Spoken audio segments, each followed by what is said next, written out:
En 1969, manifestaciones estudiantiles en Argentina, en México, en Bolivia, gritaban, coreaban la frase: estamos con el Che donde quiera que él esté. Y era terrible, pues, ¿no? Porque el Che estaba muerto y lo sabíamos. Sin embargo, había dejado detrás de sí una cauda tan importante de carga mitológica, porque hay que llamarla así, que convocaba a millares y millares y millares de jóvenes a decir que el Che era su referencia. Y los convocaba a lo largo y ancho de todo el continente. Prácticamente no hubo nación en América Latina que no haya sido tremendamente influida por la figura del Che, sus hechos, sus propuestas y su visión de América Latina. Ernesto Guevara es un personaje atípico absolutamente en términos de historia política. Primero, es un militante de la izquierda radical que no tiene ninguna experiencia de lucha en el movimiento estudiantil en su juventud. Pasa al lado de él ignorándolo olímpicamente. Que no tiene ninguna experiencia de militancia partidaria tradicional en los partidos socialistas, comunistas de los países en los que se vive, que no tiene ninguna experiencia militante en movimiento barrial, movimiento popular, movimiento sindical, ni ninguna experiencia política en sus años formativos. Y entonces la primera gran pregunta es: ¿dónde se forma el Che y dónde adquiere esta proyección de la propuesta que ayer le dábamos vuelta de Bolívar y Miranda, de un solo continente, del río Bravo a la Patagonia, la patria grande? El Che Ernesto, en aquella época, va a construirse políticamente por los caminos del vagabundo. La izquierda tradicional se pone muy nerviosa cuando yo digo estas cosas. La palabra vagabundo les molesta un montón, es políticamente incorrecta. Como aventurero es políticamente incorrecta, y si algo caracteriza una biografía como la de Ernesto es su carácter aventurero o romántico. Se ponen todavía más nerviosos cuando alguien dice que el Che era integrante de una propuesta de izquierda absolutamente romántica, en el sentido de poner por delante el corazón a la razón. La trayectoria vital de este joven adolescente está marcada por 3 largos viajes que realiza a lo largo de su adolescencia y su primera edad madura. El primer viaje, el viaje en una motocicletita de pedales, una Vespita, en la que recorre una parte del norte de Argentina, llega hasta la frontera chilena y empieza a descubrir América Latina. Y la descubre en el sentido de que es vagabundo, pues comparte comida y suelo para dormir con vagos de carretera, lo que llaman lingueras en argentino, que va por los poblados más miserables, empieza a conectarse con las terribles situaciones de los mineros del salitre, y regresa. Se está formando como médico. La medicina le vale madres de la manera más absoluta. Hay ciertos temas que le interesan y esos los estudia, y los estudia profundamente. Y hay otros que se limita a estudiar como loco para pasar el examen y librarse de ellos. Ha llegado a la medicina de una manera por demás extraña. Ha llegado a la medicina por los caminos de la muerte de su abuela, que lo conmueve profundamente, pero tampoco existe una vocación de doctor.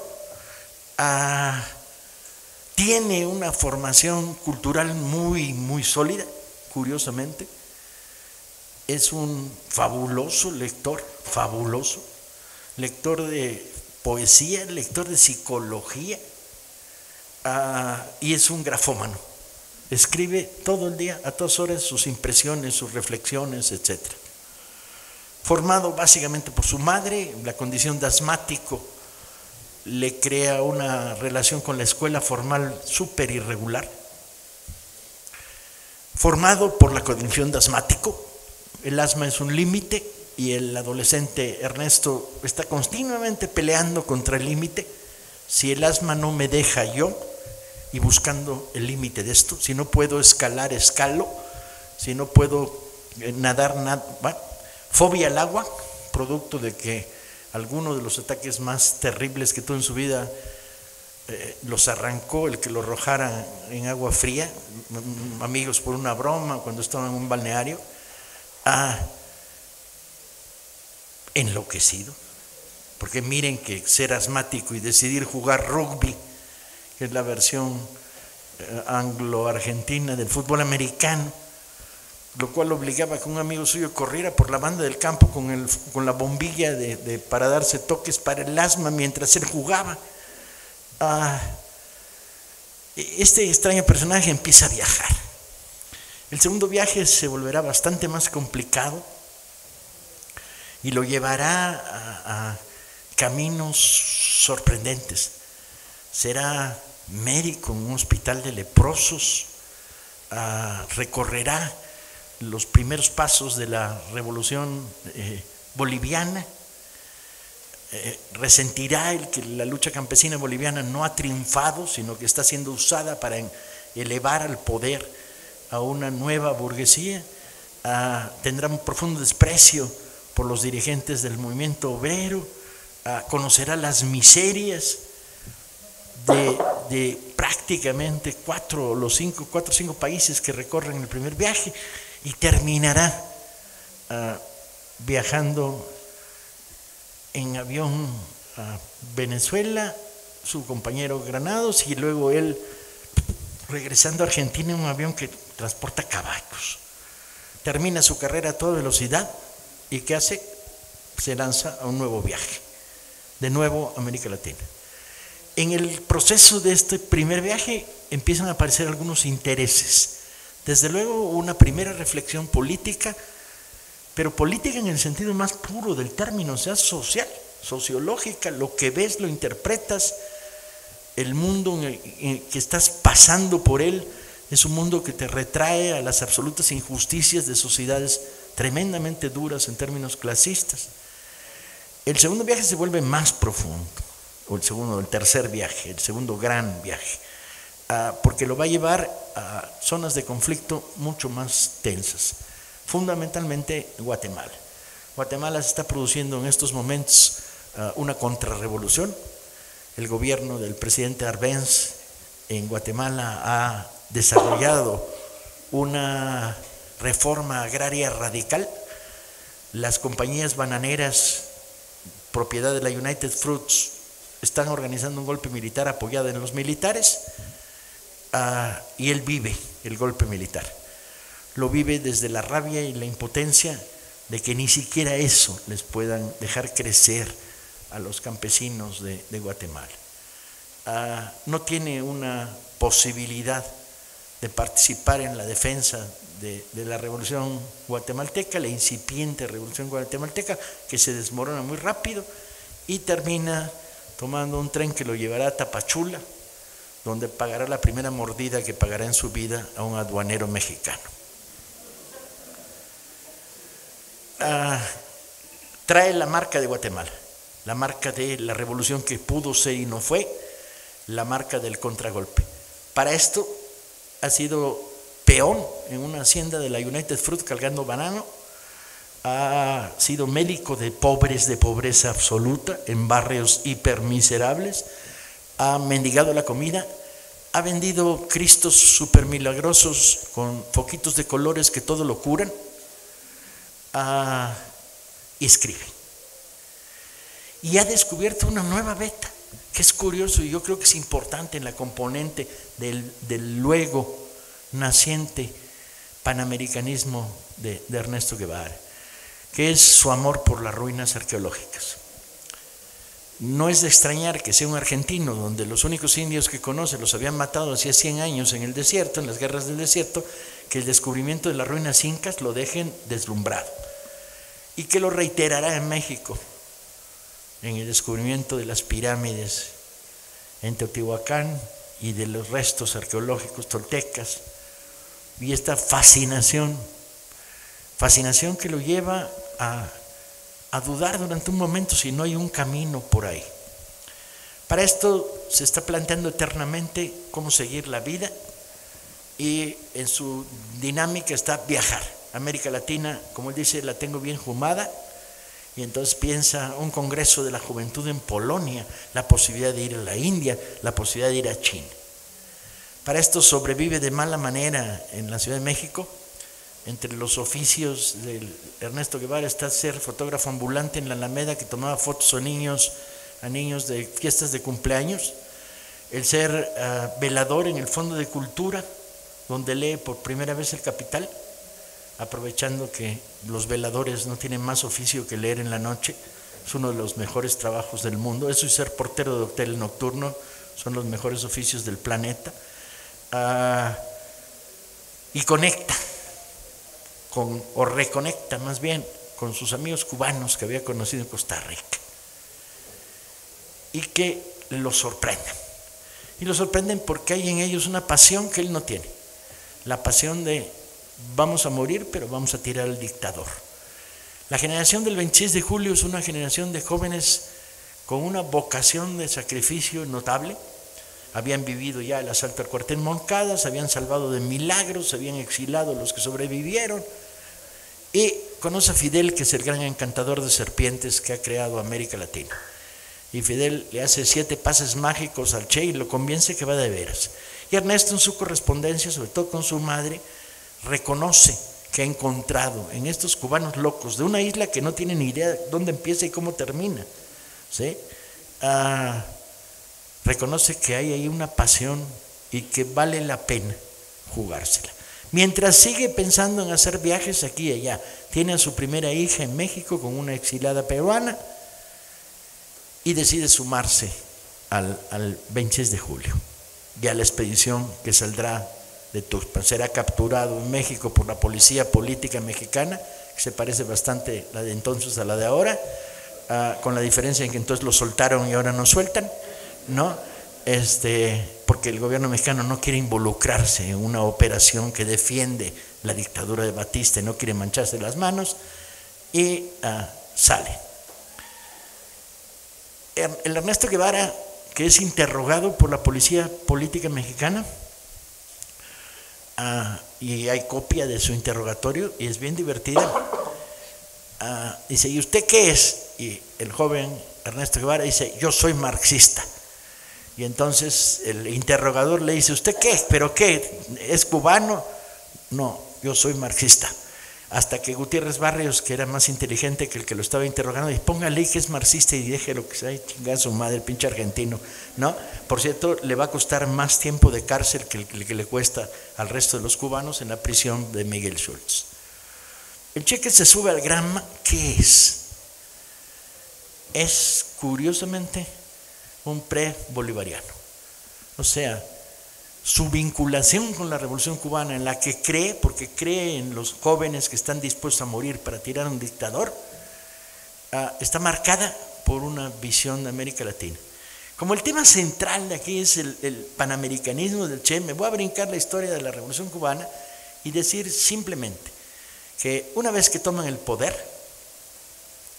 el Che llega a la cabaña se crea un ayudante que es un sargento viejo que se llama Manresa, y luego va a pasar por director del Banco Nacional y ministro de Industria. Y el día en que llega a ser ministro de Industria, Manresa está arreglando los cajones del escritorio, del despacho del ministro.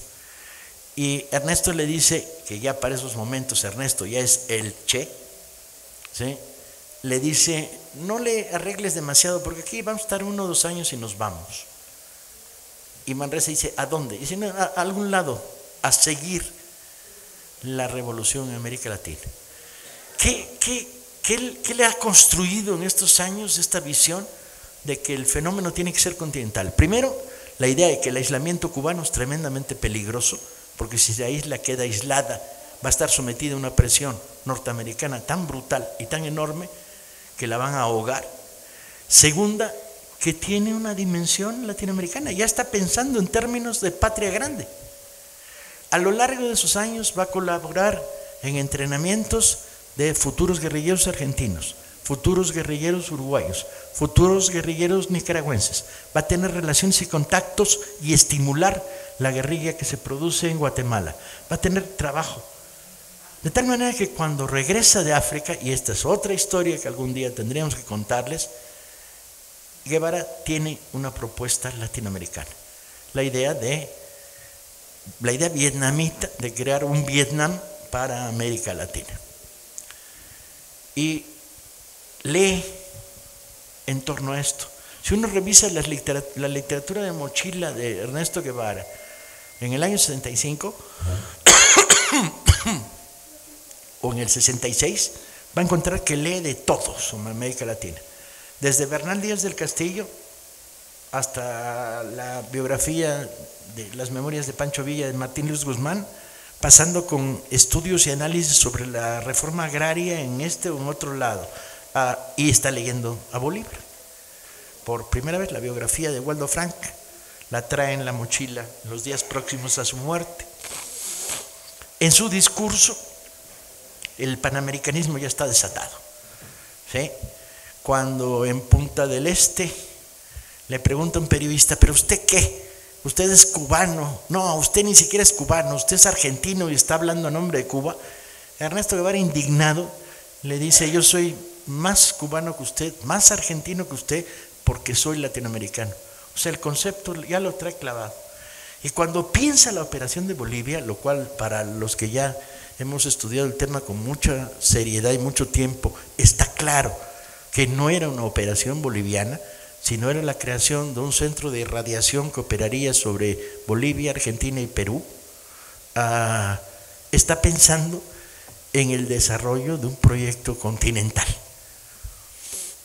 Ha regresado el panamericanismo, la idea de un solo país, una sola tierra, la idea de la patria grande de nuevo.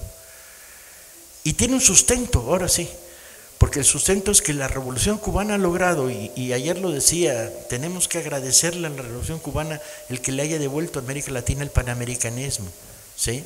El verdadero, no la OEA, que es como una broma, ¿no? De una agencia de mayordomos de los Estados Unidos, sino el verdadero panamericanismo. A lo largo de todos estos años ha estado en contacto con reverdes sociales de prácticamente todo el continente en el diseño de una estrategia continental y de una vocación de llevar la revolución a América Latina sin fronteras. Curiosamente, de su esquema excluye a México, porque es el país que no acaba de entender cómo demonios transformar. Y mira que es muy mexicano Ernesto Guevara, sí, muy mexicano en muchos sentidos. Durante muchos años se dedica a imitar a propósito a Cantinflas para burlarse de sí mismo. La única película que vio 7 veces en su vida es Ahí está el detalle, compañeros. Hay que tener huevos para echarse 7 veces Ahí está el detalle. Cuando en la ONU le dice, y al imperialismo, lo dice con este acento mixto argentino-cubano. No hay que creerle ni tantitito así. Puta, más mexicanísimo que ni tantitito así, ¿de dónde lo sacó? ¿Sí? Es mexicanísimo en el sentido en que conoce muy bien la Ciudad de México, en que aprecia enormemente a México y no le encuentra la llave, no le encuentra la clave y nunca se la encontrará. México queda excluido. El panamericanismo guevarista empieza, afortunadamente ya no en el canal de Panamá, sino empieza en el Suchiate y baja hasta la Patagonia. Nos encontramos ante un fenómeno que va a producir un eco latinoamericano. Durante los siguientes 10 años, 15 años, antes de que se produzca la derrota de estos incipientes procesos revolucionarios que llevan a golpes de Estado y un viraje hacia la derecha prácticamente todo el continente, vamos a encontrar la presencia potente del guevarismo en la República Dominicana, con la insurrección de Camaño. La vamos a encontrar en Uruguay y en Argentina, ¿sí? La vamos a encontrar en Chile, la vamos a encontrar en Bolivia, en Perú, en Colombia, en Guatemala, en Nicaragua. Y estos ecos nos inundan a todos, pensar en latinoamericano para la izquierda de los 60s no es excepcional, es normal.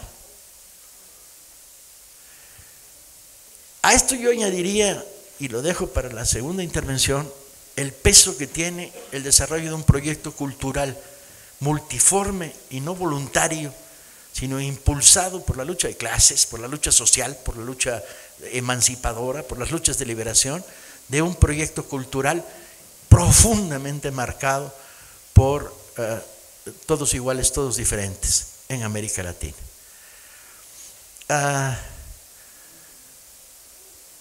No es casual, ni es accidental, ni es delirante que hubiéramos marchado en el 69 gritando estamos con el Che donde quiera que él esté, porque si bien el Che estaba muerto, el Che había anunciado un paraíso, el paraíso de la igualdad, la fraternidad social a niveles continentales.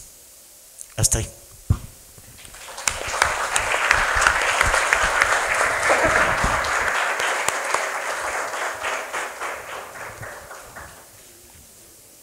Bueno, buenas tardes de nuevo. Hoy nos toca Che. Hablar del Che al lado de Paco es siempre un riesgo. Y yo quisiera hablar del Che propiamente dicho. Es decir, el Che no es una figura física, una persona, sino una construcción político-cultural. Y desde el punto de vista del propio Ernesto, es una autoconstrucción. Entonces, eso permite hacerse la pregunta de cuándo nace el Che, la gestación del Che, incluso cuándo adquiere conciencia de que es Che. Eso quiere decir que Guevara fue durante muchísimos años de su vida, hasta ya adulto, Ernesto Guevara, y que solo en un momento preciso comenzó a ser el Che. Y la hipótesis que manejo es la de que el Che nace en un lugar preciso y ese lugar preciso es México. El Che nace en México. Antes de su estadía en México, el Che prácticamente no existe, o en el mejor de los casos, para darle un sentido de más continuidad, podríamos decir que existió una especie de pre-Che o proto-Che que condujo, por supuesto, al resultado. El resultado es la aparición de un personaje completamente diferente, sobre todo al del primer viaje y el segundo viaje. Esta transformación ocurre justamente en el tercer viaje, el viaje que va de los países de Centroamérica, particularmente Guatemala, donde tiene de nuevo una experiencia traumática, impactante, que es el proceso de transformación de Albers, que el imperio inmediatamente califica de lo que hoy sería un socialdemócrata bastante light. En esa época era un comunista verdaderamente terrorífico que el imperio tenía que rápidamente sacar del poder. Y de la manera más brutal, como acostumbraban en aquellos años, incluso con invasión, bombardeos, etc. Él vive eso en Guatemala y de allí pasa a México, y es llegando a México cuando ocurre esta extraordinaria transformación.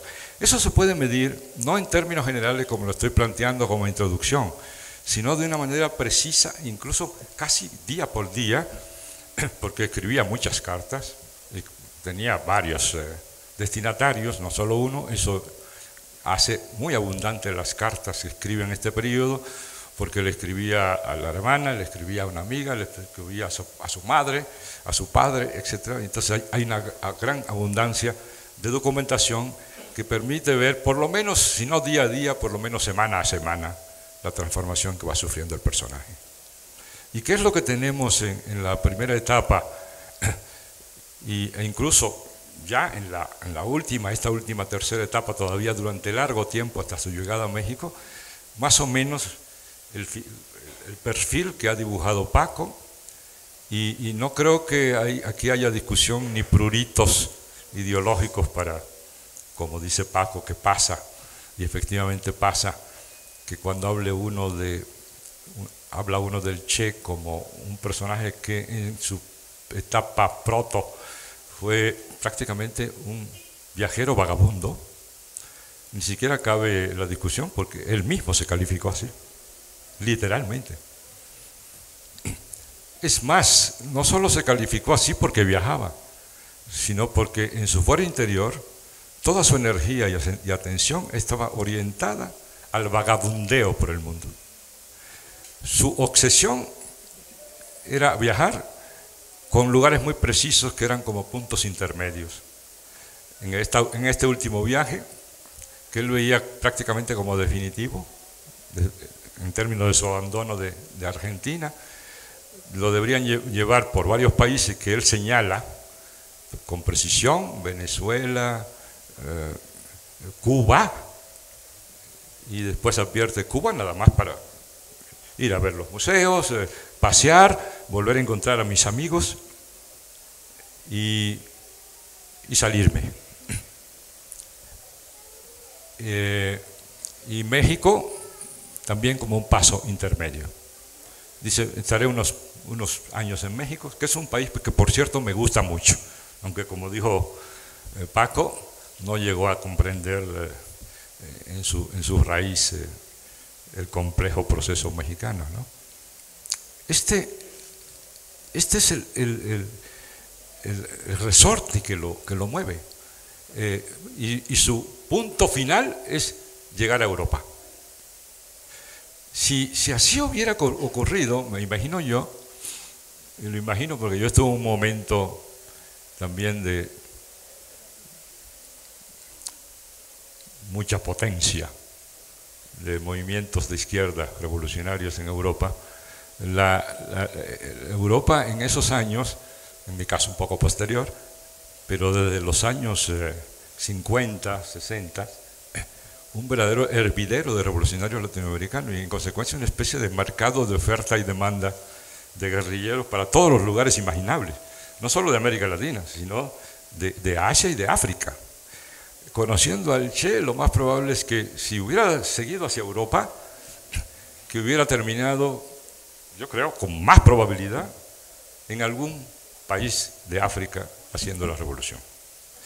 Quizás Argelia, uno de estos países calientes, y hoy probablemente sería un Che de África.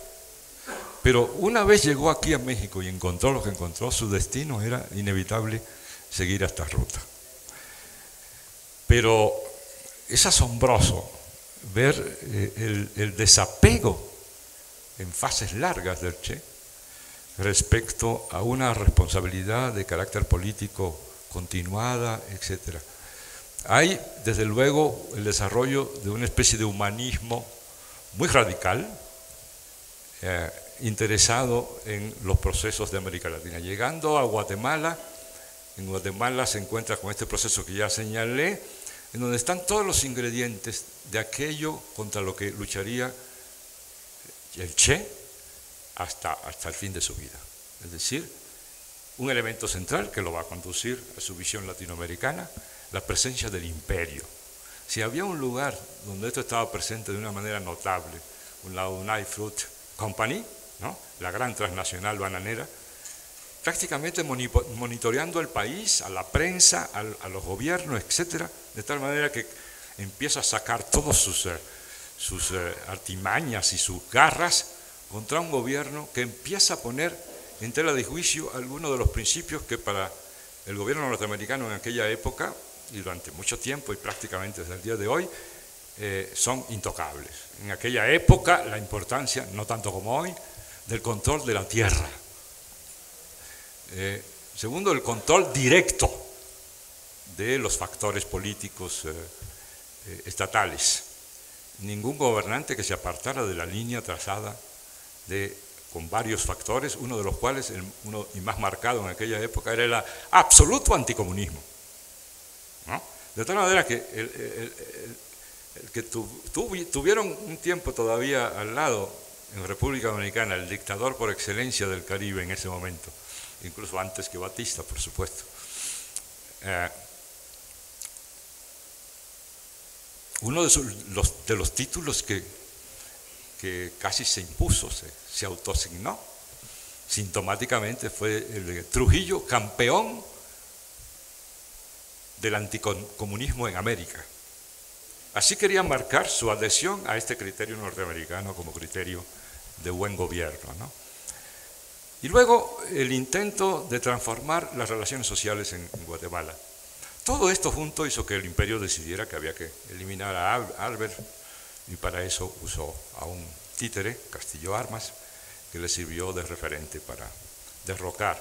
El Che vive el proceso de derrocamiento, y ahí hay varios elementos muy interesantes. Uno que yo no recuerdo qué tanto lo marcas en tu libro, pero que a mí me sorprende mucho cuando se estudia la vida del Che, este convencimiento de inmortalidad, o si queremos un convencimiento de no vulnerabilidad, de invulnerabilidad. Hay un pasaje donde él le escribe a uno de sus familiares diciendo: me he divertido mucho en estos días, semanas en que el imperio ha estado tratando de derrocar a Albert, ya estaban los bombardeos. Cuando sonaba la alarma o se oía el zumbido de los aviones y de la caída de las bombas, me he divertido mucho viendo cómo corren todos a protegerse y cómo puedo caminar yo tranquilamente por el medio de la calle sin que me pase nada. Él estaba seguro de que no podía pasarle nada. Por supuesto que podía pasarle, pero podemos poner un pie de página diciendo: ahí tiene usted el mejor material del mundo para un gran guerrillero. Un guerrillero, alguien que va a la guerra revolucionaria pensando que puede morir y está temeroso constantemente de morir, no creo que sea un buen material para guerrillero, ¿no? Así que, incluso desde este punto de vista, el Che era algo especial, fuera de serie. Luego, su crítica articulada respecto al papel del imperio en ese momento en Guatemala, donde va, por supuesto, generalizando al continente la situación que estudia y que ve en Guatemala, lo cual lo hace ver más allá de la frontera de un país. Y esto finalmente lo lleva a una simpatía, porque tuvo una relación cercana, por primera vez, el encuentro con el comunismo. El Partido del Trabajo Guatemalteco, que es el nombre del Partido Comunista Guatemalteco, con los que tiene relación y a los que observa y estudia durante este proceso trágico de la democracia guatemalteca en construcción, y llega a la conclusión de que eran los únicos políticos con valores que exalta muy claramente, y concluye: terminaré afiliándome al Partido Guatemalteco del Trabajo. Claro, no le dio tiempo por lo que ocurrió de inmediato. También escribe: estoy preparado para participar en la lucha armada, me estoy adiestrando para ese trabajo, para esa responsabilidad. Pasado el proceso de la crisis, intenta buscar trabajo y ejercer la medicina, fracasa, y finalmente, dadas las complejidades y dificultades, siempre viviendo en el extremo de la indigencia, y en medio de esa indigencia sacando una de sus características más asombrosas, un extraordinario sentido del humor, y le escribe a una de sus parientes, una tía: ya no me envíes tanto dinero. Aquí en Guatemala encuentran uno de los dólares tirados por todas partes. Incluso ya he decidido recoger solo un billete de 10, porque ¿para qué tanto dinero? No me envíes dinero, aquí vamos a poner dinero. Pero en realidad viviendo al borde de la inanición, ¿no? en condiciones económicas muy difíciles. Total que finalmente decide marchar a México. Marcha a México y todavía en México está hablando de este proyecto, 6 meses en Guatemala, otro país que podría ser, dice, en ese orden decreciente de probabilidades, Venezuela, México, Cuba y Estados Unidos. Tras un periodo de visita a estos países, me voy a Europa Occidental. Ese seguía siendo todavía su proyecto.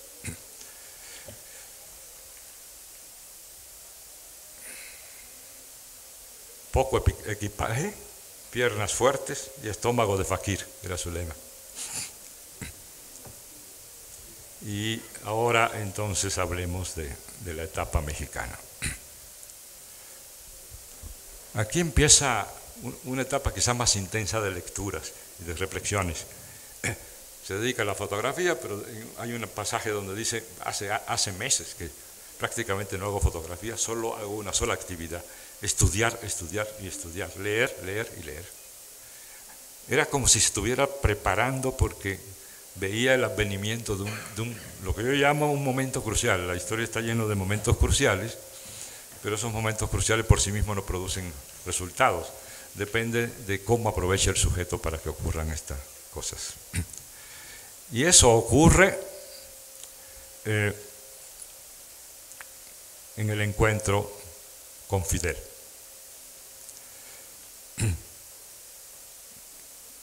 Llegó a ese encuentro porque había conocido cubanos, como ya dijo Paco, en Guatemala y en Costa Rica, pero sobre todo en Guatemala contactó con un personaje que es clave en la revolución cubana, Ñico López, un personaje central de la organización de la expedición del Granma, etcétera, etcétera, cercano a Fidel, y con el que él hace una gran amistad en Guatemala.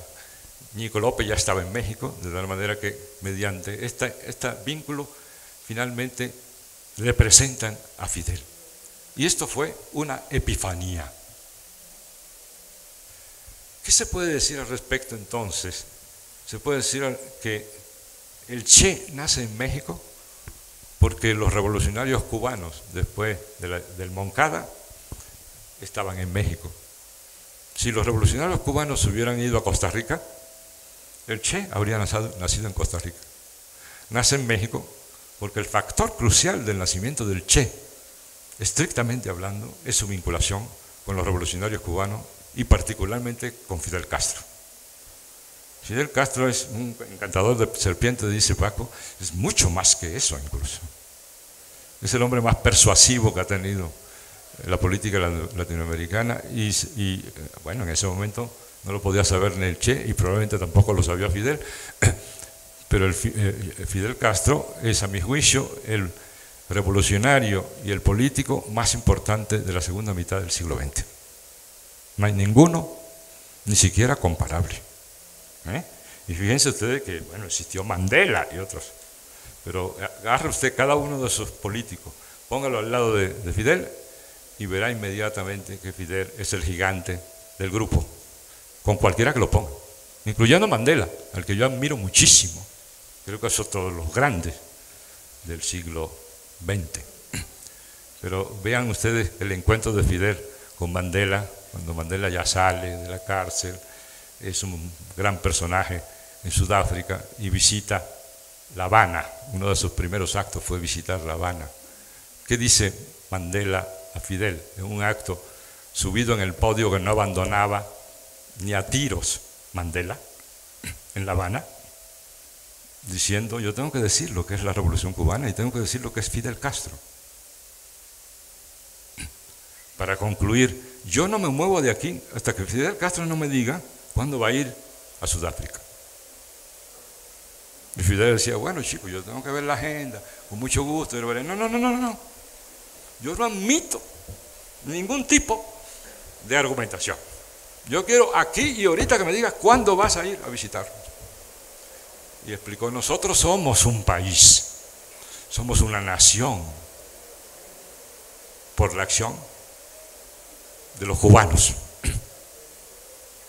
¿no? Cuando aquella batida de los revolucionarios cubanos contra los monstruos del apartheid y su ejército, a los cuales los hicieron irse hasta el último extremo e impidieron que el apartheid empezara a extenderse en África y a dominar África. El apartheid se perfilaba en aquella época para cumplir el papel que hoy cumple, guardando las proporciones, Israel en Medio Oriente. Esa sería la África que tendríamos hoy si no hubiera sido porque las tropas cubanas, los internacionalistas cubanos, derrotaron al ejército de Sudáfrica, viniendo del Caribe hasta el centro de África, el sur de África, y haciendo esa hazaña extraordinaria, histórica, una de las grandes hazañas militares, político-militares que se han hecho. ¿Y quién organizó eso? Y lo monitoreaba desde La Habana constantemente. ¿Quién lo concibió? ¿Quién convenció a los cubanos de convertirse en internacionalistas en ese momento y andar por todos lados haciendo apoyos a los revolucionarios de aquella época? Fidel, sin duda alguna. Y es lo que dice Mandela. Siguiendo el ejemplo del Che. Siguiendo el ejemplo del Che, así es. Entonces, el mismo Che narra ese encuentro con Fidel. Y a partir de ese encuentro, sus cartas empiezan a transformarse por completo. Ya no está hablando de seguir vagabundeando, ya no está hablando de la meta de Europa, ya no está hablando de hacerse antropólogo, muy confundido el Che con la disciplina antropológica, por cierto. Quería ser arqueólogo. Él decía, me encantan las ruinas, me encanta la antropología, decía. No distinguía las disciplinas internas de la antropología. Y declara, por aquí debe andar, que a mí me gustaría, porque me encanta esta actividad, pero no me veo dedicado a estudiar el mundo muerto. Yo quiero estudiar el mundo vivo. No entres en ese debate. Lo dice textualmente, lo tengo por aquí. Si no lo encuentro ahorita lo busco y lo leo. Me llamó la atención, yo soy antropólogo. Es de confundir la antropología con la arqueología, una de sus disciplinas. Pero bueno, no había que pedirle al Che que supiera que la antropología social y la etnología es el estudio de los vivos, ¿no? Pero en fin, él reducía la antropología a la arqueología y por tanto llegué a esa conclusión, cosa con la que yo estoy de acuerdo con él. Yo tengo muchos amigos arqueólogos, pero me parece que mi vocación no está ahí, estudiar pirámides y ruinas y sitios arqueológicos, ¿no? Bueno, pero en fin, de todas maneras yo me alegro que no haya sido antropólogo, ¿no? Es lo peor que le pudo haber pasado. Sí. Este hecho crucial del 15 de julio del 56, en el encuentro con Fidel, es lo que hace nacer al Che. Y esto, fíjense ustedes, de una manera casi literal. Yo quedé asombrado cuando empecé a leer las cartas buscando ese momento. Y fíjense lo que encuentro. Lo que encuentro es que en todas las cartas que el Che escribe, firma como Ernesto, o con alguna otra expresión coloquial, tu hijo, tu hermano, tu sobrino, etc. Pero regularmente como Ernesto. Después de ese encuentro con Fidel, pasada apenas unas semanas más o menos, ocurre una transformación. Y esa transformación la sintetiza diciendo que a partir del encuentro con el Che, el concepto de yo había desaparecido totalmente para dar lugar, estoy citando palabras suyas, para dar lugar al concepto de nosotros.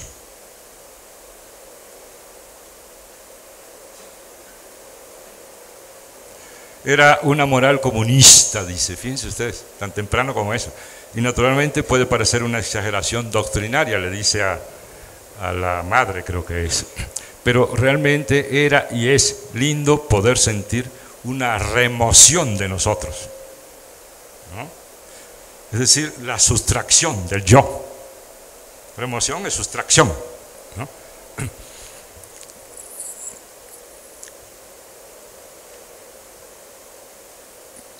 Y ya entonces habla de que después de deshacer entuertos en Cuba, adelantando lo que iba a venir exactamente, me iré a otro lado cualquiera y también no me concibo encerrado en el cuadro de una oficina burocrática o una clínica de enfermedades alérgicas, porque entonces estaría yo jodido.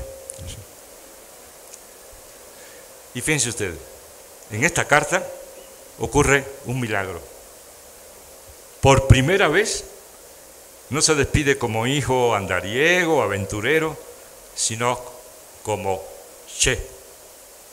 Es la primera carta en donde empieza a firmar simplemente con Che, como después en los billetes de bancos cuando fue ministro de Industria, de Economía. Así que ese Che que se va gestando en el primero, en el segundo, en el tercer viaje, culmina en México cuando cuando Guevara se convierte finalmente en el Che. Se aleja del plan de viajar y de vivir en Europa y asume plena y absolutamente como su objetivo en la vida la lucha revolucionaria, iniciando en Cuba y no reduciéndose a Cuba, sino pensando en lo que él mismo llama en una de las cartas la lucha por la América, es decir, por América Latina, para empezar. Bueno, me he extendido mucho y entonces quisiera decir solo algunas cosas rápidas sobre los mitos del Che. No los voy a abordar todos para no extenderme demasiado porque me desvivo por escuchar a mi colega español, pero quisiera avanzar un par de mitos. El mito de que el Che, si bien era un hombre de acción, un hombre práctico, lo adelantó un poco Paco, sin embargo carecía de formación teórica o de interés por la investigación, el estudio, etc. Nada más lejos de la realidad. Es decir, nadie puede ser de ese calibre si no tiene esta dimensión en su personalidad. Eso lo digo porque, como hemos visto después, a los que también como Chávez, que admiraban tanto al Che, hicieron lo que hicieron en su vida política, lo lograron porque hicieron el mismo proceso de construcción intelectual que hizo en su momento el Che, en esa tarea de autoconstrucción como revolucionario. Yo recuerdo el proceso de Hugo Chávez. Uno oía a Hugo Chávez hoy y estaba en este nivel, y iba uno un año después o 2 años después y ya había subido. Y era un ascenso extraordinario que incluso se veía en la cantidad de autores que citaba, la complejidad mucho mayor de sus análisis, sus referentes más amplios, etc. Yo decía en Venezuela que a un compañero no le gustó porque pues odia a los intelectuales, pero que los grandes dirigentes de América Latina son al mismo tiempo grandes intelectuales. Ya no hablemos de Fidel, ya se sabe que lee todo. También me pasó, yo narraba la anécdota de Jean de Vos, el gran historiador al que le presenté a Anlop en un aeropuerto, donde íbamos viajando juntos. Y este decía, tengo miedo, preséntame, porque yo sé que él no me conoce. Y le digo, ok, espérate. Digo, Andrés Manuel, Jean de Vos. Dice Andrés Manuel, mucho gusto. Acabo de leer 3 libros tuyos. Mira, el primero te quería yo preguntar. Estos son los grandes. La otra anécdota, en La Habana, José Saramago, Consuelo y yo estábamos en esa recepción, en el Palacio del Consejo de Ministros. José Saramago estaba muy entusiasmado, muy nervioso como niño, porque teniendo en esa época, creo yo, como 60 años, no había conocido nunca a Fidel. Era para él como un hito en su vida. Eso le contó a Consuelo, y Consuelo de chismosa me lo contó a mí. Iba detrás de mí, está la foto y se ve muy entusiasmado. Llega con Fidel, le da la mano, lo presentan y dice, él es José Saramago, un escritor portugués. Yo mismo no conocía su obra, excepto una, la Barza de Piedra, que había publicado Seix Barral, pero no sabía que había publicado más cosas. La respuesta de Fidel, mucho gusto, tengo ahorita junto a mi cama su novela tal y tal. Se quedó verdaderamente sorprendido Saramago. Bueno, pues el Che era de este calibre, pero no era solo un diletante que leía, hizo aportaciones fundamentales en el campo de la economía. La planificación, Fidel se refiere a eso cuando hace los discursos finales del Che.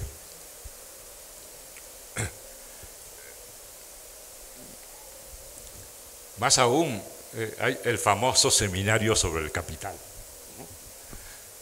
No sé si te tratas eso en tu libro, seguramente tratas todo. Es el seminario que hicieron, al que asistían, entre otras personalidades, ya construida la revolución, Fidel y el Che, con un profesor español, apellido Mansilla, si no recuerdo bien, en donde leían y discutían el capital. Fidel no llegó a ninguna sesión.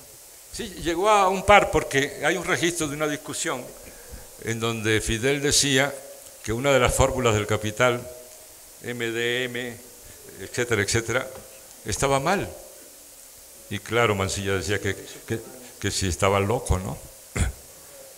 Y sí, finalmente tenían razón ambos, porque Mansilla tenía razón en el sentido de la fórmula, pero Fidel tenía razón en que estaba mal la fórmula, pero era un error de la traducción.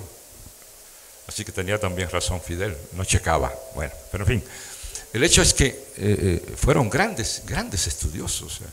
Y el nivel de los que discutían con el Che en esa etapa sobre teoría económica y sobre todo sobre planificación, que era algo que le importaba mucho, porque estaba en contra de la planificación central que primaba en la Unión Soviética y estaba en desacuerdo con el modelo del socialismo realmente existente, fue a la altura de Mandel y de Bettenheim y de los grandes pensadores de la economía marxista de aquella época. De tal manera que el mito del revolucionario, de la acción. Tú ayer planteaste, antier, en Coyoacán, algo con lo que yo estoy de acuerdo, solo que le agrego un tercer elemento. Tú dices, cuando decías en lugar de estar en la escuela de cuadro deberíamos estar en la acción con los maestros, ¿no? Con lo que yo estoy de acuerdo. Porque la fórmula, a mí me parece más bien una fórmula trinitaria, ¿no? Para seguir usando el nombre de la fórmula trinitaria de la plusvalía. Es acción, reflexión, acción. Es decir, el que, por ejemplo, el Che nunca cayó, pese a ser el hombre más dinámico, digamos, del proceso revolucionario del continente en aquel momento, nunca cayó en ese error que Zizek, el eslovaco, para mí el más grande filósofo contemporáneo, dice que es el gran error de los revolucionarios cuando sustituyen todo y lo convierten absolutamente en acción, en consecuencia en activismo. Él dice, en la mayoría de los casos se trata de aturdirse en la acción. Y la acción termina siendo irrelevante. Pero están refugiados en eso. Dice, hay algunos momentos en donde hay que decidir no hacer nada. ¿Cuál es ese momento? Es un momento, el momento de la reflexión, del estudio, de conceptualizar el mundo, etcétera, etcétera. Lo que hay que agregar es que eso nunca puede estar desligado, la reflexión, de la acción. El que desliga acción de reflexión y se dedica solo a la reflexión, fracasará. El que se dedique solo al activismo y a la acción sin reflexionar, fracasará. Esa es la experiencia que tenemos. Y por eso los grandes revolucionarios tienden a ser, como fue el Che, simultáneamente un gran hombre de acción y un gran pensador. Muchas gracias.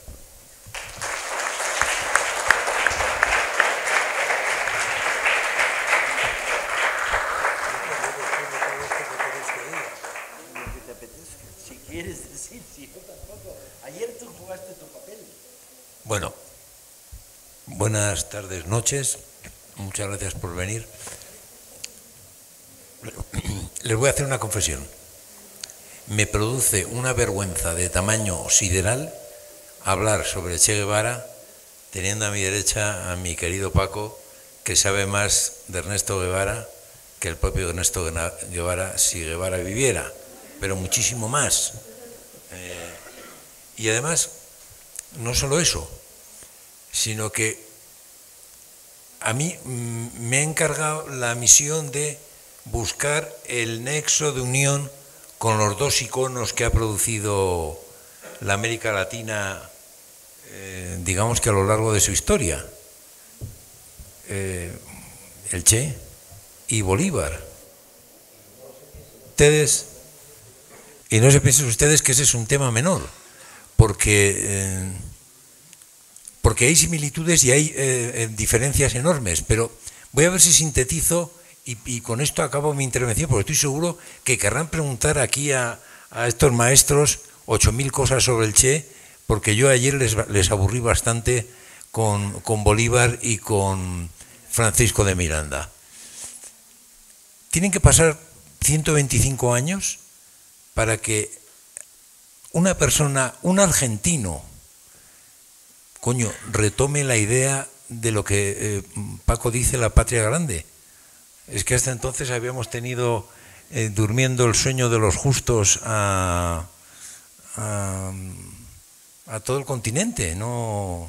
Parecía que se habían evaporado los personajes, ¿no?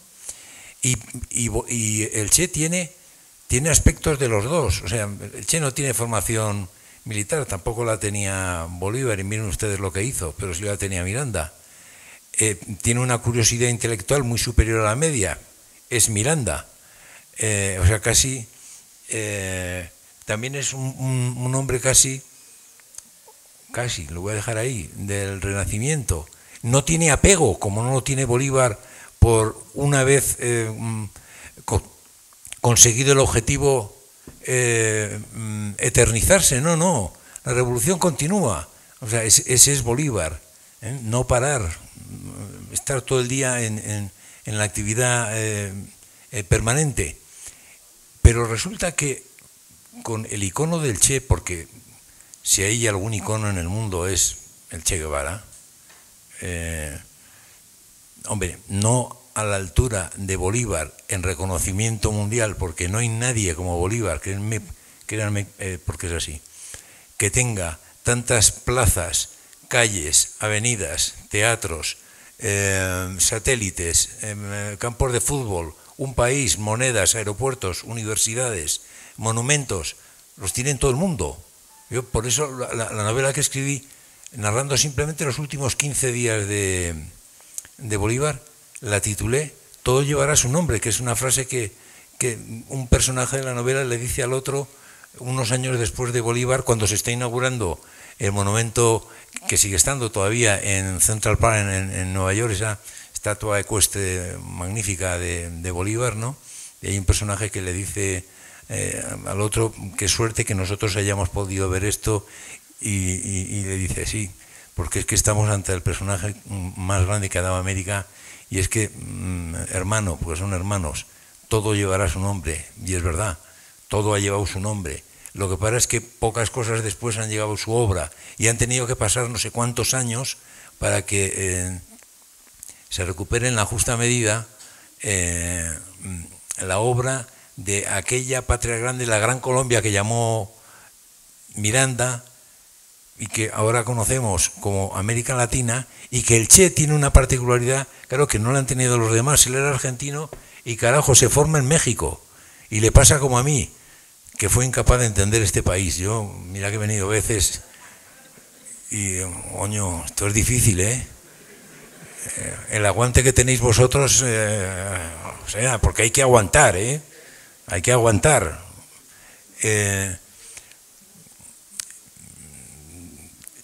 En fin, y no piensen que tengo mucho más que decir, porque entonces me tendría que remontar a similitudes que yo he buscado entre el Che Guevara y otros próceres, fundamentalmente Bolívar, ¿no?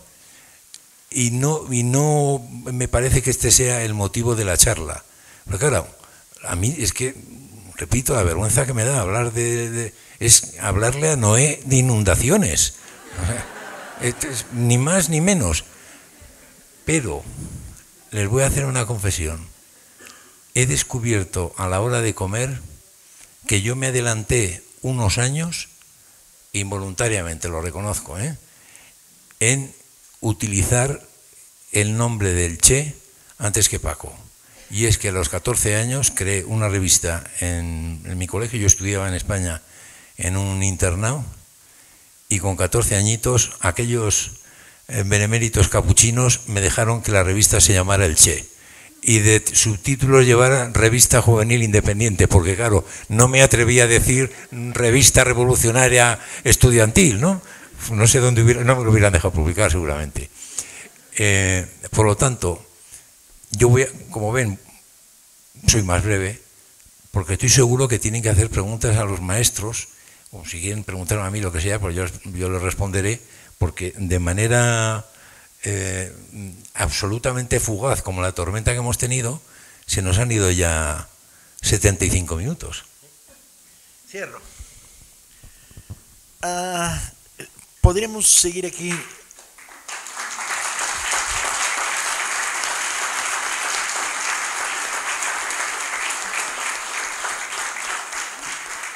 Horas y horas y horas hablando sobre el Che, dándole vueltas, buscando esquinas, narrando anécdotas, trazando al personaje.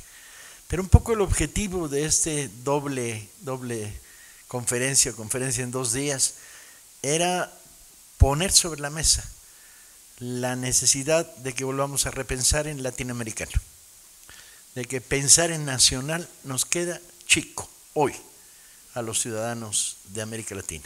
Y esto para los mexicanos no es fácil, porque estamos habituados a pensar con orejeras, porque las tensiones de este país resultan tan endemoniadamente absorbentes, ¿sí?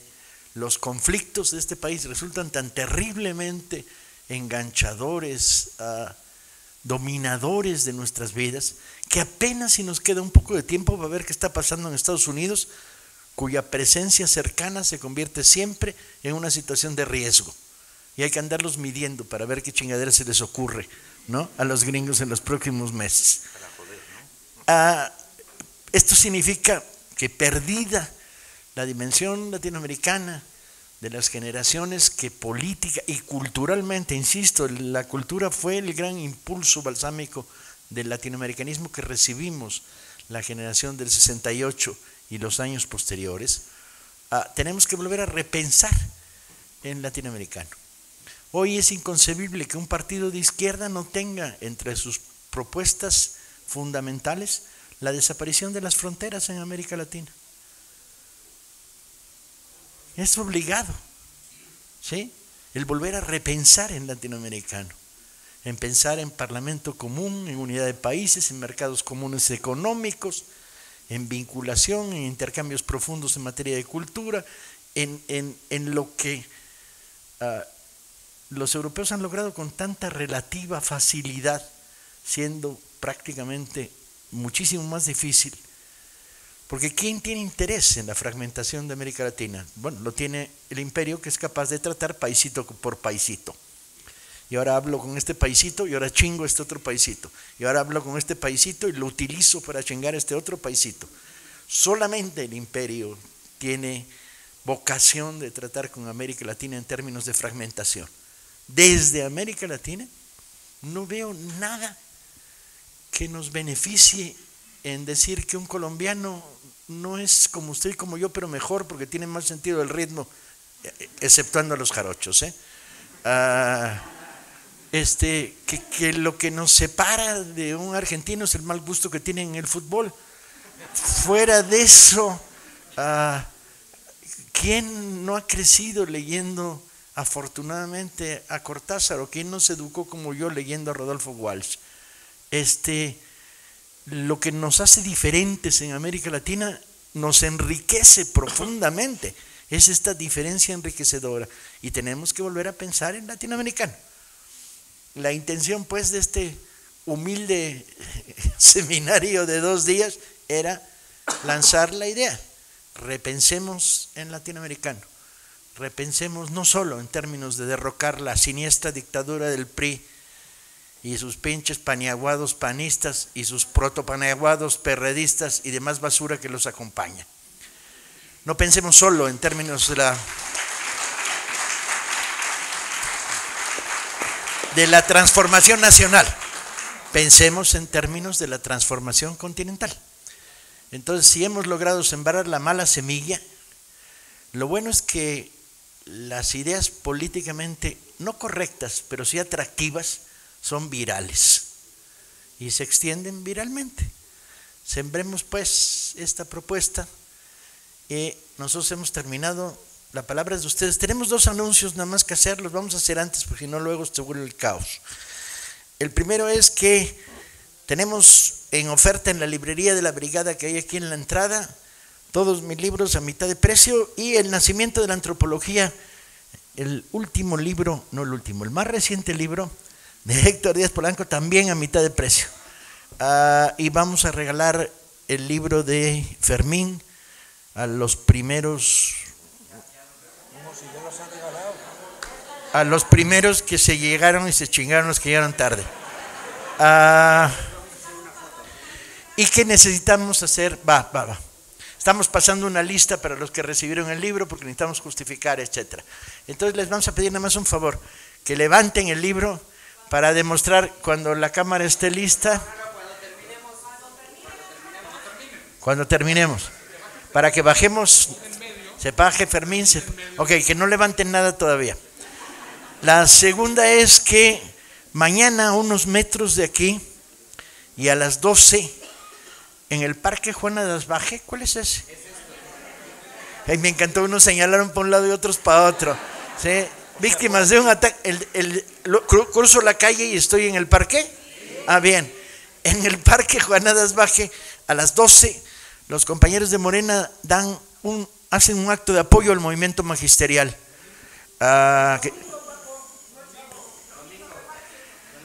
El domingo 21, el domingo a las 12 de la mañana, donde yo soy el orador. Pero va a haber ópera y flamenco, o sea que no hay pedo si no me quieren oír a mí. A las 12 el domingo. Y mañana a las 5 vamos a presentar el libro de Fermín en la Feria del Libro que tenemos en estos momentos en Reforma, entre la Diana y el Ángel. No, la Palma y el Ángel.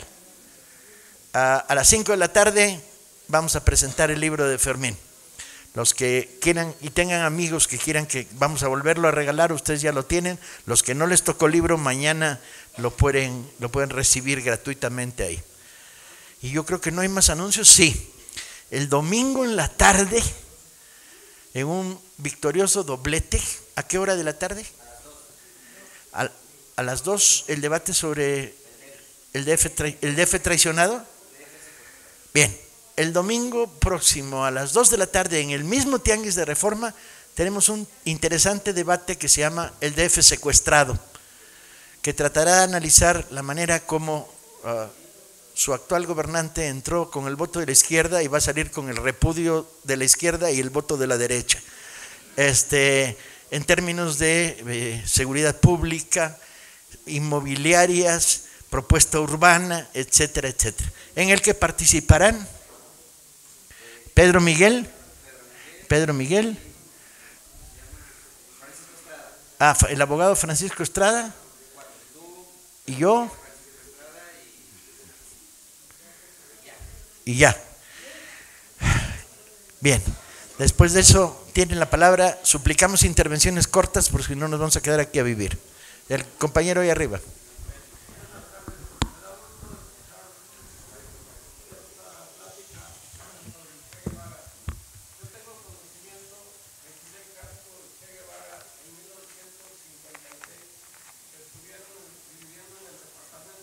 primero, muchas gracias por sus palabras. Creo que hay que entender también al Che como ser humano y como persona, no solamente como una imagen en una playera o como una cuestión de fanatismo.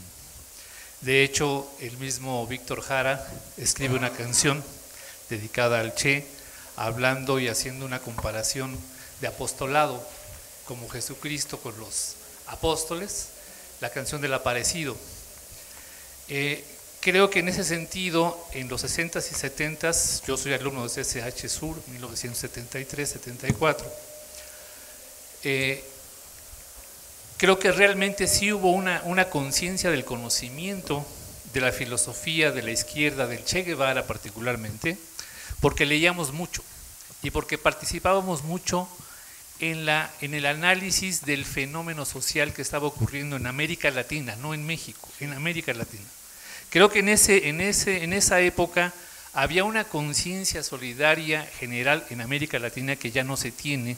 Después del 85 más o menos, se empieza a perder todo ese sentido latinoamericano por muchos factores.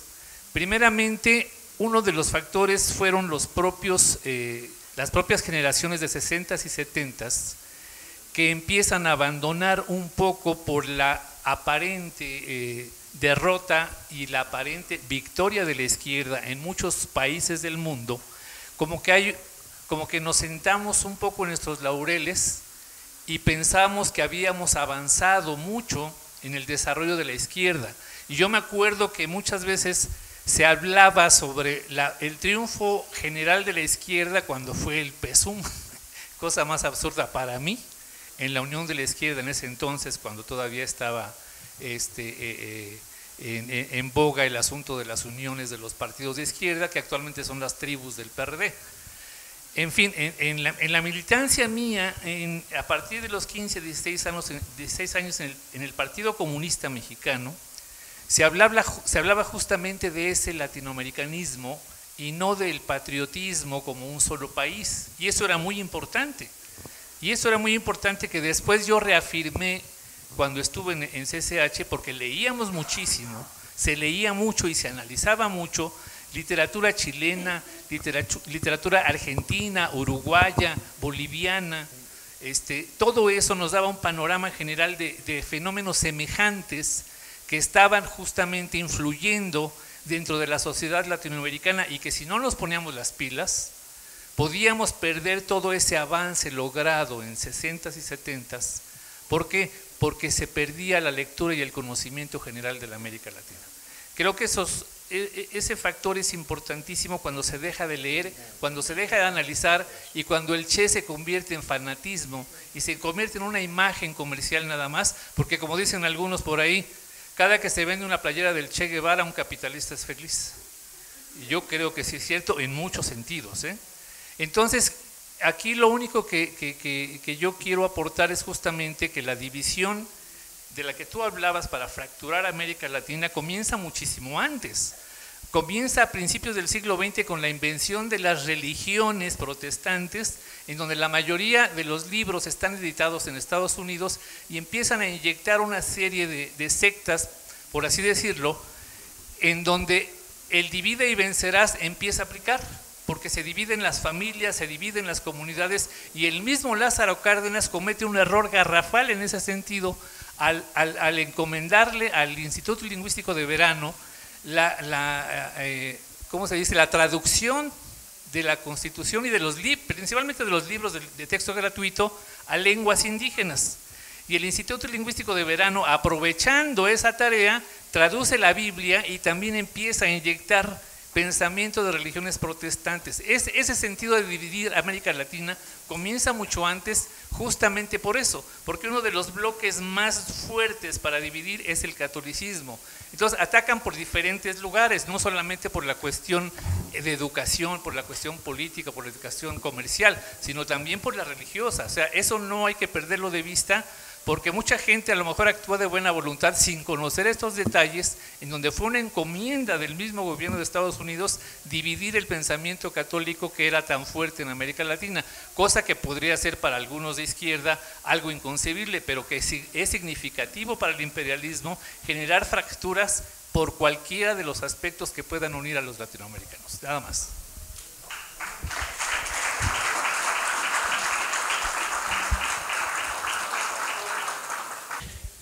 Todo un debate bien interesante sobre las razones del supuesto fracaso de la operación del Che.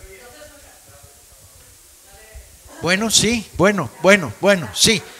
Hay todo un debate sobre las razones del supuesto fracaso de la operación Guevara en Bolivia. Sobre todo porque se ha planteado como el Che fracasó en lograr la revolución en Bolivia. Pero habría que ir más atrás para decir, el Che nunca se propuso hacer la revolución en Bolivia. El diseño de la operación guevarista era un diseño absolutamente no boliviano. Bolivia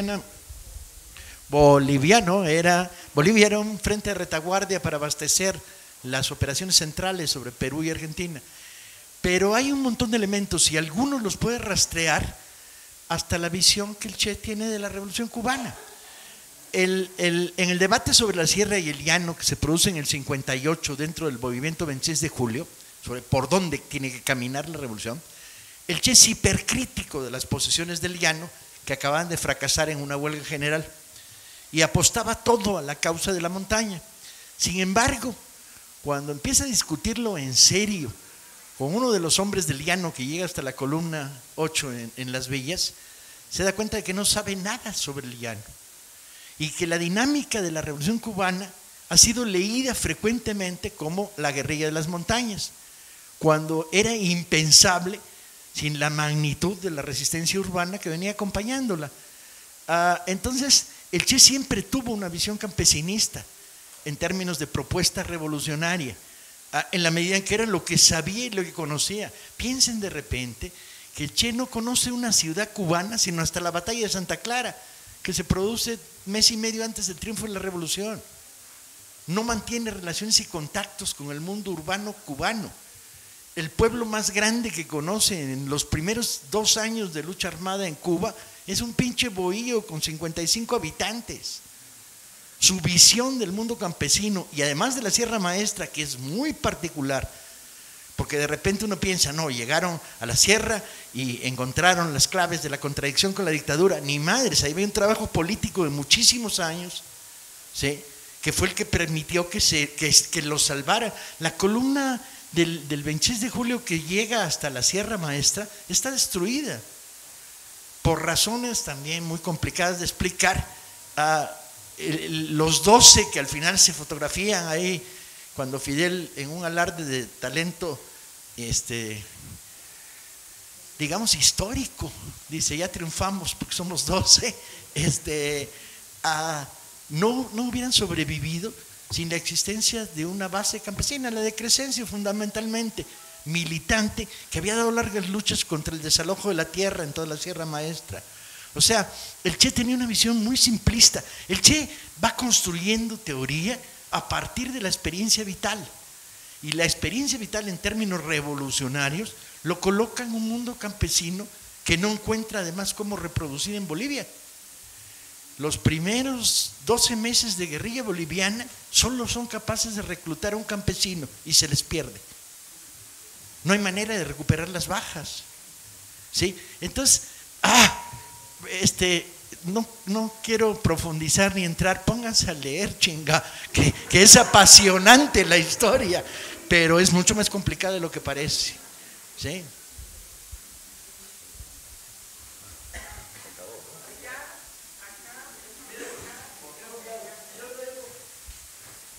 Señor, no, Señor, el Señor está en los cielos, camarada, me llamo Paco. Sí. Personalizarse con el Che Guevara, y aprovechando que soy fanático de Jorge Campos, voy a hacer uso de un dicho que dice que no le tengas miedo a hacer el ridículo. Yo le voy a preguntar, en las generaciones que han estado cometiendo el chiste sachero, nada más que yo caí en la farsa, y pues nada más en vez de leer me puse a perder el tiempo ahí. Entonces quise entrar al CCH con esa ideología de querer cambiar el mundo y no pude. Ahorita que ya tengo 21 años y no soy tan viejo ni tan grande, pues quisiera preguntarle a usted, que es una enciclopedia de cómo fue el apoyo familiar para el Che Guevara, y cómo fue individualmente, cómo era él, qué pensaba frente a la sociedad. Bien. Primero, si a los 15 años pensaste en cambiar el mundo, yo tengo 67 y lo sigo pensando, no hay pedo, tenemos un chingo de tiempo por delante. Yo voy a vivir hasta los 100. Si ustedes son tan gentiles de empujar mi silla de rueda en las próximas manifestaciones, y tú tienes toda la edad, cambiar al mundo es una vocación. O vives y aceptas que el mundo es una mierda, sonríes y eres complaciente, o te propones cambiarlo. Y tienes todo el tiempo del mundo para seguirlo cambiando. El apoyo familiar de Che, tenía una madre chingoncísima. Su madre es sólida en cuanto a formadora y luego en cuanto a resistente. Terminó en el bote en Argentina, porque estaba involucrada con los amigos de su hijo. Su padre era un desastre. Su padre, una vez cuando el Che se vuelve, el padre emprendía negocios y siempre fracasaba. Era liberal, era progresista, pero era un negociante pésimo. Cuando al Che lo nombran director del Banco Nacional de Cuba, el mensaje que le manda su padre es muy bonito. Le dice: Ernesto, no aceptes, ningún negocio que hayamos emprendido los Guevara en nuestra vida ha salido bien. Tuvo el soporte, pues, y tuvo el soporte de uno de sus hermanos que siguieron su ruta. Lo que pasa es que eran mucho más chicos y iban un poco a la cola del Che, no intervinieron potentemente en la formación del propio Che. Además era un hombre extraño, un hombre sin amigos. Se cuentan con los dedos ¿que me lo voy a tirar? Sería el momento cumbre, ¿no? Se cuentan con los dedos de una mano sus cuates. O sea, cuates a lo que les haga el Che una confidencia, les diga: tengo esto escondido, pues debe haber unos 4 hombres y una mujer a lo largo de toda su vida. Tipo muy reservado, muy metido hacia adentro, ¿sí? Es un personaje, en el mejor de los casos, muy complicado y al mismo tiempo entrañable, porque era absolutamente coherente lo que decía y lo que hacía, y sobre todo porque tenía una vocación igualitaria cabrona. Odiaba las jerarquías, odiaba las estructuras de falso poder. Pues yo diría que un comunista en el sentido no estalinista del término, no comunista no en el sentido de hombre de partido, disciplinado, no, era un comunista en el sentido de que desde su adolescencia era un tipo imbuido por la idea del bien común es el bien, ¿no? Y extraordinariamente igualitario. Hay cientos de anécdotas sobre su carácter igualitario. La etapa que menos se estudia el Che es su etapa de ministro de Industria, y es quizá la más interesante, porque poner en marcha el socialismo, eso sí la revolución cubana son mamadas al lado de poner en marcha el socialismo en un país cercado por el imperio que se queda sin materias primas y sin técnicos en 6 meses.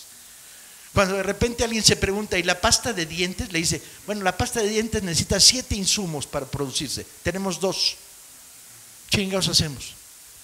El debate del Che con los obreros de la Coca-Cola no tiene madre, es maravilloso. El Che les dice: esa mierda de refresco que están produciendo a los obreros, y los obreros le reviran al ministro y le dicen: Che, danos los insumos, ¿cómo la vamos a producir? ¿Dónde está el ácido fosfórico, güey? ¿Sí? ¿Dónde está? ¿Cómo gaseamos? No, y ya cuando lo terminan de rematar le dicen: ¿dónde están las botellas? Cuba no existía como un país productor de bienes. El ferry de Miami, bueno, ya ves, es culpa tuya, ya me enrollé y voy a estar aquí 4 horas tirándome rollos sobre el Che. Pero algo que quede claro: cambiar el mundo no es una pasión juvenil, es una vocación eterna. El que compre ese boleto es para toda su vida.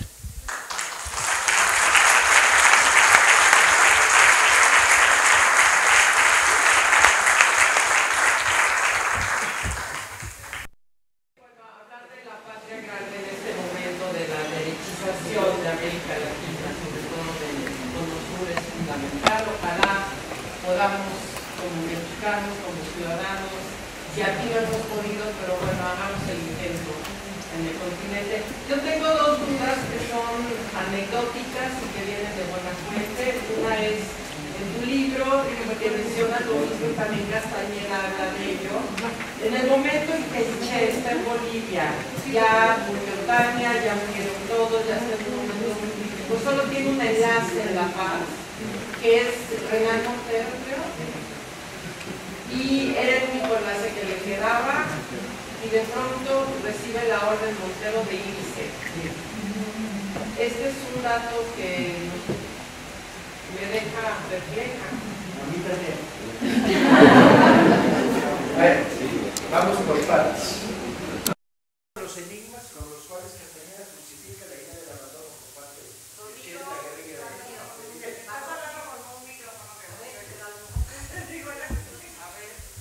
Bueno, sí, que es un enigma que no es menor, porque esa historia justifica la teoría de Castañeda de que Fidel abandonó al Che, o sea, le retiró el único enlace posible, ¿sí?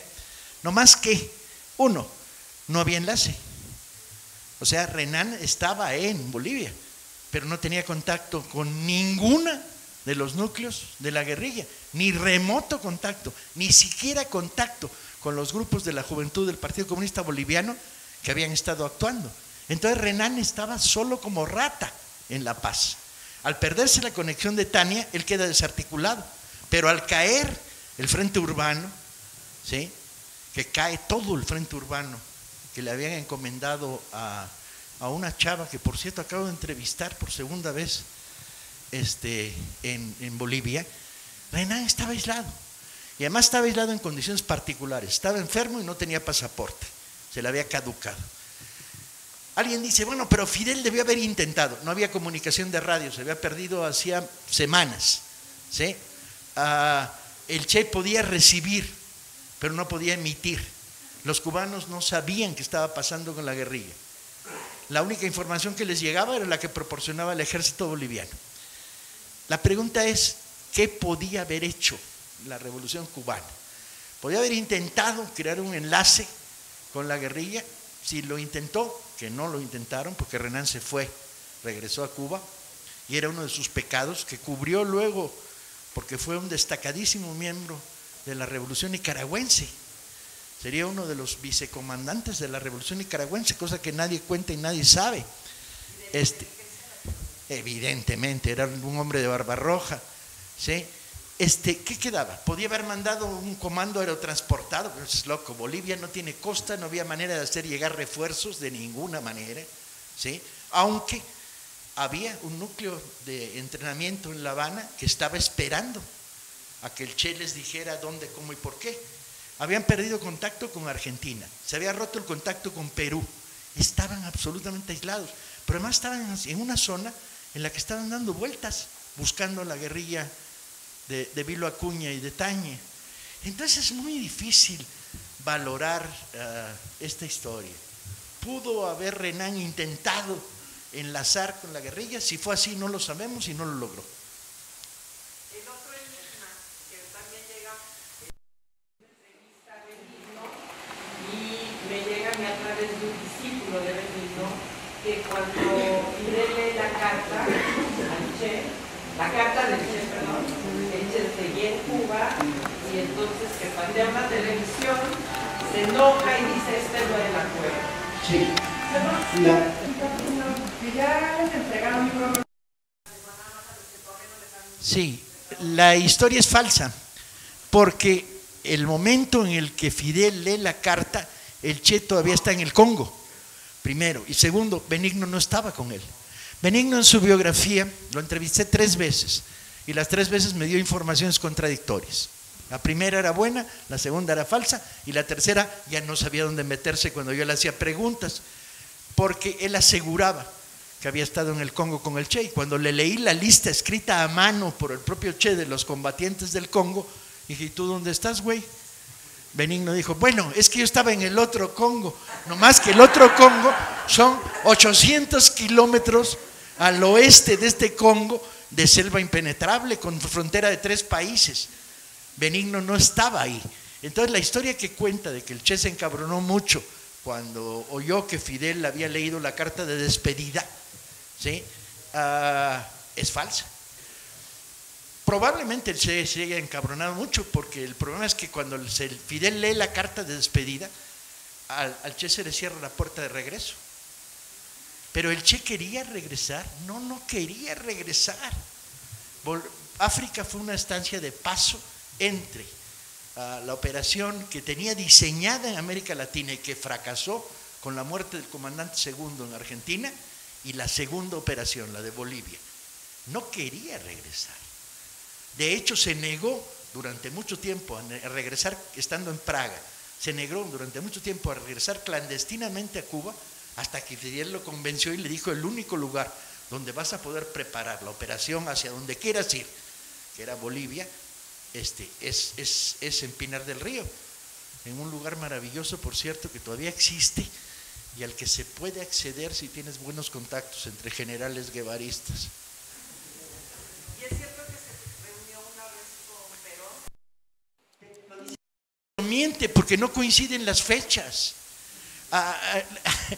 Cada vez que haces biografía en serio del Che, empiezas a hacer el fechado para establecer si estaba en Madrid, y no, el Che no pasó por Madrid en ese viaje. O sea que Perón miente, y lo hacía Perón para atraerse a la izquierda peronista del grupo Cook, que estaban a favor del Che y de la lucha armada. Entonces, como Perón coqueteaba con todo el mundo, entre ellos con Franco, por la derecha coqueteaba con Franco, por la izquierda con los montoneros, se inventó esta historia de que él le dijo al Che y le explicó y le leyó la cartilla. Es falsa. Aunque lo dice García Lupo, que a veces es serio, a veces, pero se tragó la mentira de Perón. Perdón que entremos en estas pinches locuras y minucias, pero yo les sugiero, mejor lean mi libro, se lo van a pasar mejor que oyéndome tirar rollo a lo güey. Un poco reforzando esta idea de Héctor de que los grandes dirigentes en América Latina han sido grandes estudiosos, pues yo nada más voy a eso de las anécdotas. Pues yo sé un poco de matemáticas y resulta que yo leí que el Che estaba muy interesado en aprender matemáticas. Le pidió a un amigo, o al maestro de matemáticas, que le enseñara. Después el maestro, el amigo le dice: oye, pues yo lo que ya sabía, pues ya acabé de enseñártelo. Entonces el Che dice: pues vamos a estudiar a cálculo los dos para que podamos aprender matemáticas superiores, ¿no? Entonces, en esta idea de que eran grandes pensadores y que estaban ávidos del conocimiento, matemática, filosofía, historia, política y demás, ¿no? Y esto es algo muy importante. Y en esta dirección, quería preguntar, habló un poco de sus aportaciones económicas. En particular, de hecho, lo que yo he leído es que él mismo ya tenía una visión crítica de lo que estaba pasando en la Unión Soviética, ¿no? De todo lo que estaba en la burocratización, toda la invasión a Hungría y demás. Entonces, no sé si podría profundizar algo en eso. Y por último, esta idea que dicen, creo que habría que reflexionar por qué le costó tanto trabajo a Che entender México, ¿no? Yo creo que a lo mejor nos dice algo porque... ¿Vale? Creo que a lo mejor, ¿no? Y por último, la pregunta que haces, o sea, no solamente habría que recuperar Latinoamérica, ¿no? Sino, pues yo creo que habría que entender México, ¿no? También como para saber qué está pasando en México y qué tendríamos que hacer para poder transformar lo que está pasando en México, porque creo que hace falta un cambio. Bueno, sí, en efecto.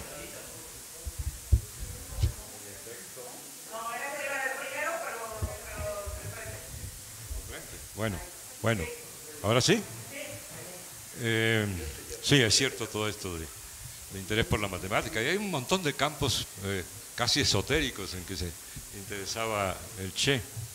El Che es un pionero también en la crítica del socialismo real. Cuando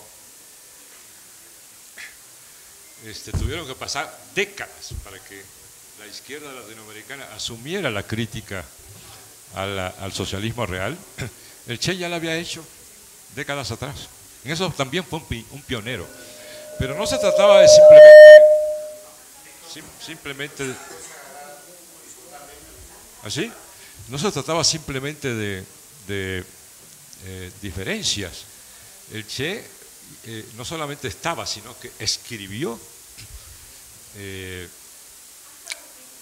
un conjunto de documentos donde ponía en tela de juicio el modelo mismo, de fondo.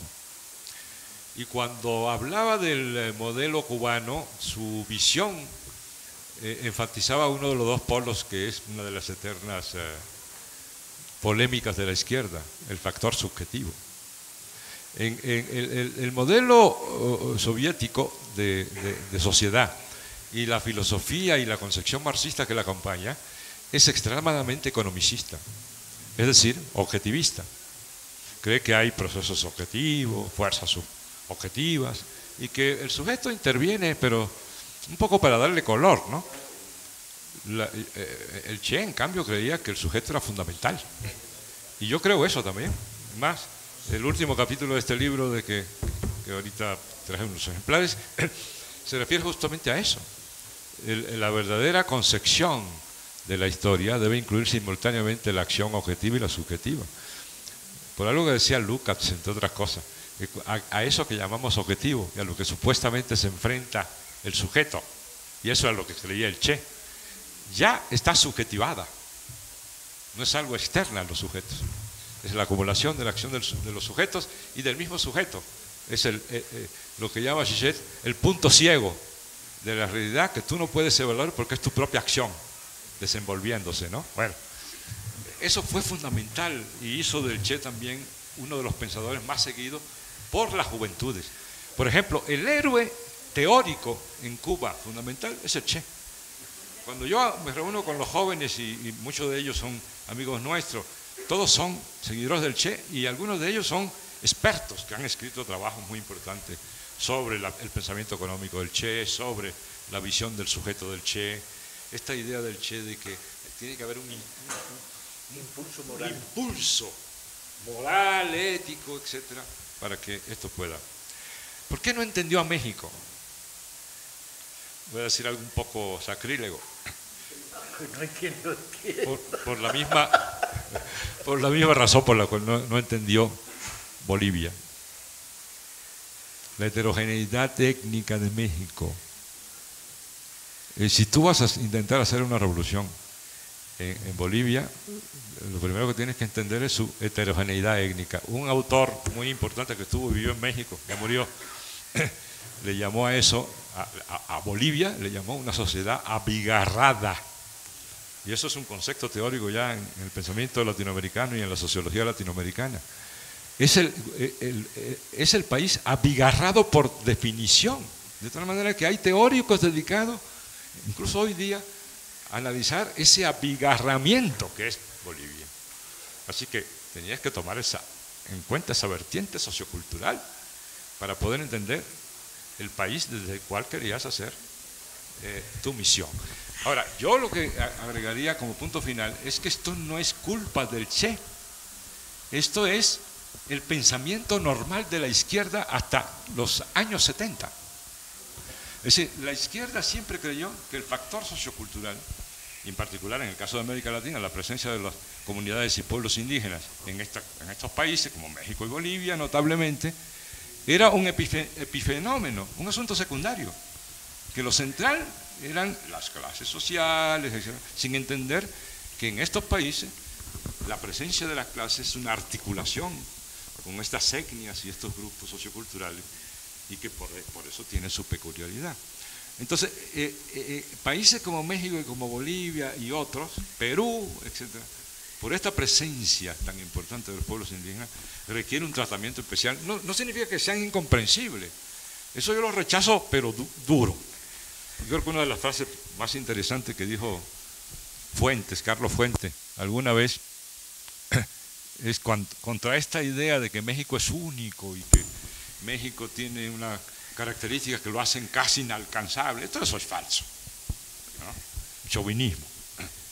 Entonces, hablando de como México no hay dos, Fuentes dijo, pues como México no hay uno, ni uno hay. Se le olvidó decir que si hubiera dos. Si lo convierten en eso que tú crees que es, una cosa insondable, inalcanzable, incomprensible, como México no hay ni uno, eso no existe, es comprensible, pero siempre hay que tomar en cuenta la complejidad. Sí, se le olvidó decir a Fuentes que como México no hay dos, porque si hubiera dos estaríamos en el otro, ¿qué chingados íbamos a estar haciendo en este? Y el Che da una pista de por qué no acaba de entender a México. En una de sus cartas, cuando está en México, dice, aquí hubo una revolución que se perdió y está totalmente desnaturalizada. Pasará mucho tiempo y ahí se queda, ¿no? O sea que percibe que el México de los 50 es un México que está en un proceso de desarrollo lastrado, de desarrollo de cambio frenado. Hay que pensar que el México de los 50 es la cúspide del postalemanismo y que no se mueve casi nada en este país. O sea, encuentra un país en reflujo político profundo. Nos siguieron 1040 personas, además de los 200 que aquí estábamos a lo largo de esta conferencia. Agradecerles enormemente su presencia. Sí, un mensaje. Sí. ¿Me pasan las fechas? Ahora traigo más.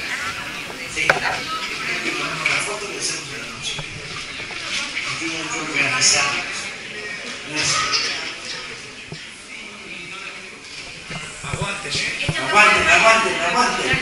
Muchas gracias. Esto fue un acto conjunto de la organización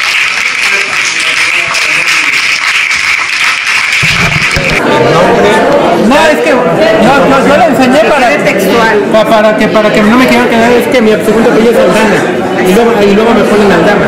Ella se fue como no porque le toca como